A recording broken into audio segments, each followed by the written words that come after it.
All right, today we're diving into one of the most beloved texts in all of Buddhism, the Universal Gate from the Lotus Sutra.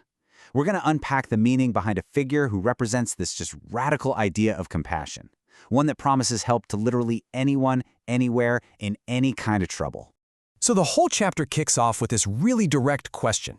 Another bodhisattva, that's an enlightened being who's dedicated to helping everyone else, basically asks the Buddha, hey, why is this bodhisattva named Guanyin? And the Buddha's answer to that simple question, well, it unfolds into this incredible portrait of what true compassion really looks like. And the first clue is right there in the name itself. Guanyin literally translates to the one who perceives the sounds of the world. Now, this isn't just passive hearing. It's about an active, deep listening, constantly scanning for any and every cry of suffering out there. And that leads us to the core promise of this entire text. It's pretty straightforward. If any living being, no matter what kind of suffering they're in, single-mindedly calls out Guanyin's name, that call will be heard instantly and help will be on the way. Liberation from that distress will be granted. So, the first part of the Buddha's answer focuses on Guanyin's power to save people from all sorts of external, physical dangers. You could almost think of it like a spiritual shield that protects you from all the crazy perils of the world. The first example he gives is just wild. It's about this radical transformation.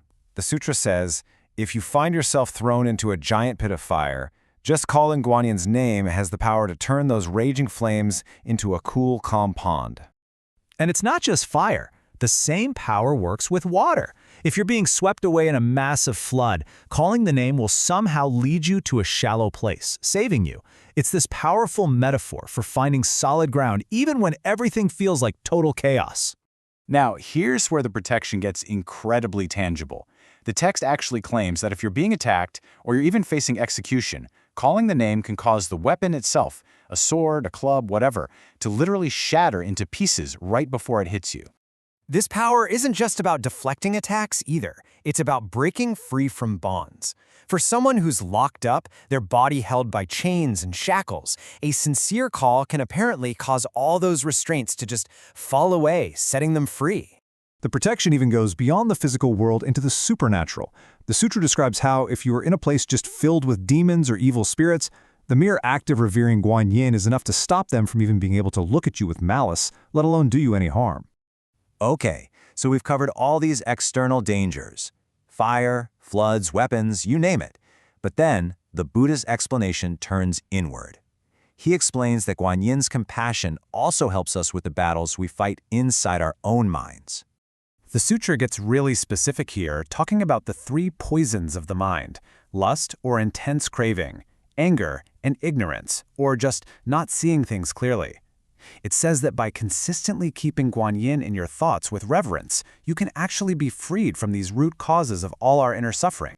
And this brings us to what I think is the most profound part of the whole thing. It's the reason the chapter is called the Universal Gate. It's all about Guanyin's ability to show up in whatever form is necessary to help someone. So the idea is this: if a being out there can only be saved by a Buddha, then Guanyin will manifest as a Buddha and teach them. The help is perfectly tailored to what that person needs to see and hear. And it's the same for any other figure. If someone is in a position where they'd be most receptive to help from a great king, then boom, Guanyin shows up as a king. This principle is called skillful means, basically using the most effective tool for each unique job. And this compassion isn't just reserved for these huge, epic figures. No, it extends to every single level of society. If the form that's needed to give aid is a respected elder or a government official, then that's the form Guanyin takes. I mean, this just shows you how limitless the whole concept is. The form could be as mighty as a general or as humble and innocent as a young boy or girl. The form itself doesn't really matter. It's just the vehicle that compassion arrives in. So yeah, the list goes on and on. There's over 30 different manifestations mentioned, from celestial beings like devas and dragons, all the way to just a regular person. Whatever form is needed is the form that will appear. That right there, that is the meaning of the Universal Gate. All right, so for the final piece of the explanation, the Buddha talks about the immense spiritual benefit, or merit, that you get from connecting with this compassionate force, and uses a really powerful comparison to drive the point home. To really show what he means, the Buddha sets up this incredible comparison. Okay, imagine action A. A person spends their entire life making offerings to a number of other bodhisattvas so vast it's like counting the grains of sand in 62 billion Ganges rivers. Now compare that to action B. Another person simply holds the name of Guanyin Bodhisattva in their heart, with respect, even for just a short time. So what's the verdict? The Buddha's conclusion is absolutely stunning. He declares that the merit and the happiness you gain from these two completely different acts are exactly equal and without difference. It's a profound statement on the incredible power contained in this single, simple practice.